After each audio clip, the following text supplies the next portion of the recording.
बेटे की गलती की वजह से एक बाप को क्या कुछ बर्दाश्त करना पड़ सकता है, ये आज के एपिसोड सुल्तान महमद फातेह के अंदर हमें बखूबी देखने को मिल चुका है।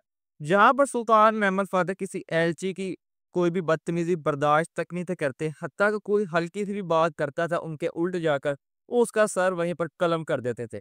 लेकिन आज वही एलची जो इब्राहिम बे की तरफ से भेजा जाता है कारामान रियासत की तरफ से सुल्तान महमद फातेह के पास, वो बायाज़ी की गलती की वजह से कितना कुछ बदतमीज़ी करता है सुल्तान महमद फ़ातेह से, हत्ता कि बहुत से अल्फ़ाज़ भी बोलता है जो उसे बोलने नहीं से चाहिए।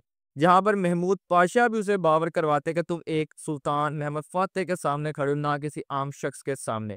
लेकिन उसके बावजूद वो ये चीज़ को देखता नहीं है, नज़रअंदाज करता है और सुल्तान महमद फ़ातेह को काफ़ी ज़्यादा बातें भी करता हुआ नज़र आया।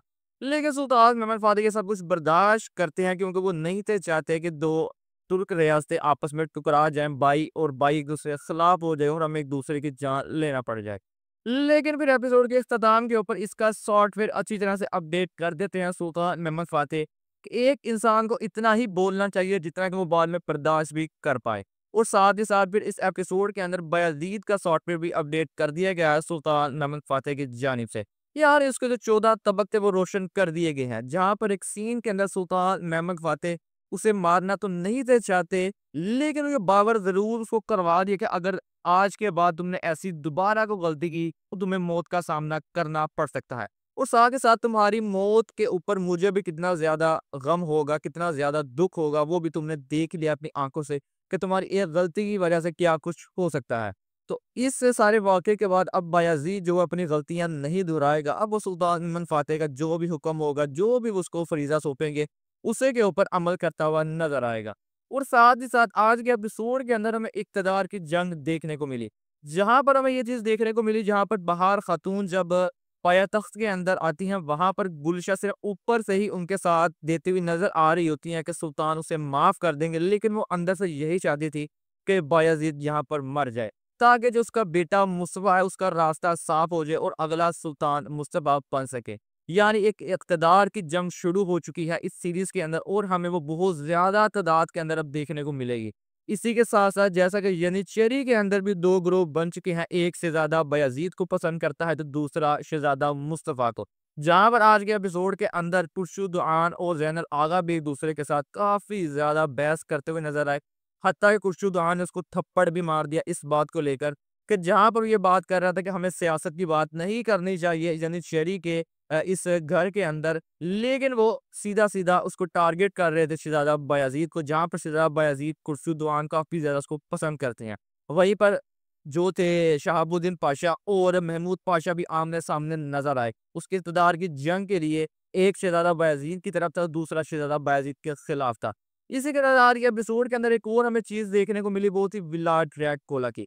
जो मुकद्दस अमानतों को लेकर बातें चल रही थी, वो मुकद्दस अमानतों का राज़ जो है व्लाद ड्रैकुला ज़रूर जानता है। ये चीज़ तो आज के एपिसोड के अंदर समझ आ चुकी है। और साथ ही साथ व्लाद ड्रैकुला कोई ना कोई बात ज़रूर छुपा रहा है और इसी बात की वज़ह से लग रहा है कि इनके दरमियान दुश्मनी का आगाज़ भी हो जाएगा सुल्तान महमूद फ़ातेह और व्लाद ड्रैकुला के दरमियान। जहाँ पर व्लाद ड्रैकुला जो फरीज़ा सौंपा गया था 5 लोग जो कि मुकद्दस अमानतें ढूँढने जा रहे हैं, पोंटस के अंदर उसके साथ जाने के लिए उसने सुल्तान महमूद फ़ातेह को राज़ी भी कर लिया। और साथ ही साथ उसने पहले ही एक सीन के अंदर सुल्तान महमूद फ़ातेह से बात करता हुआ नज़र भी आ रहा था कि ये मुकद्दस अमानतें बहुत ही ज़्यादा अहम है। यहाँ पर सुल्तान महमूद फ़ातेह ये मुकद्दस अमानतें इसलिए हासिल करना चाहते हैं ताकि वो जो एक इत्तेहाद बनाना चाह रहे हैं, तमाम ईसाई मिलकर, क्रिश्चियन मिलकर, वो इत्तेहाद ना बन सके। तो दूसरी तरफ व्लाद ड्रैकुला ये बात करता हुआ नज़र आया कि इन मुकद्दस अमानतों की काफ़ी ज़्यादा अहमियत है और इसका अगर तुम्हारे हाथ में ये मुकद्दस अमानतें आ जाती हैं, तो इसका जो क्रिश्चियन है जितने भी उनके ऊपर काफ़ी गहरा असर हो सकता है। और व्लाद ड्रैकुला खुद एक क्रिश्चियन है, तो इसकी वजह से हो सकता है कि वो व्लाद ड्रैकुला खुद इस मुकद्दस अमानतों के पीछे जब गया है, तो वो मुकद्दस अमानत खुद हासिल कर ले, ना कि वो सुल्तान महमूद फ़ातेह को दे। यहाँ से एक दुश्मनी का आगाज़ भी होता हुआ दिखाई दे रहा है। यानी जो एक दुश्मनी का आगाज़ हम देखना चाह रहे थे कि किस तरह से दुश्मनी का आगाज़ किया जाएगा इन दोनों के दरमियान, वो लगता है मुकद्दस अमानतों की वजह से ही होगा। और साथ ही साथ आज का एपिसोड काफ़ी ज़्यादा इंटरेस्टिंग और मज़ेदार था, जिसके अंदर हमें इक़्तिदार की जंग, दूसरी तरफ सुल्तान महमूद फ़ातेह को क्या कुछ बर्दाश्त करना पड़ा बायज़ीद की वजह से, वो देखने को मिला। और साथ ही साथ इब्राहिम बे ने जो एक मंसूबा तरतीब दिया था कि तमाम जितने भी तुर्क थे उनको इकट्ठा किया उनको अपनी सफ़ में शामिल करना चाहते थे, वो भी सब के सब ख़त्म हो गया उनका मंसूबा। जब वहाँ पर एवोर्नस अली बे, बाली बे के साथ वहाँ पर आके सुल्तान महमूद फ़ातिह का उनको ये पैगाम सुनाते हैं कि जो हमारे साथ होगा वो हमारा भाई होगा, जो हमारे खिलाफ होगा वो हमारा दुश्मन होगा। और उस वक़्त कोई भी सुल्तान महमूद फ़ातिह के खिलाफ जाना नहीं चाहता, उनसे जंग करना नहीं चाहता। तो इस तरह एक दफ़ा दोबारा इब्राहिम बे अकेले नज़र आए इस सारे एपिसोड के अंदर, जहाँ पर वो इन सब तुर्कों को अपने साथ मिलाकर सुल्तान महमूद फ़ातिह के खिलाफ ऐलान जंग करना चाह रहे थे। लेकिन वो इसके अंदर पूरी तरह नाकाम हो चुके हैं।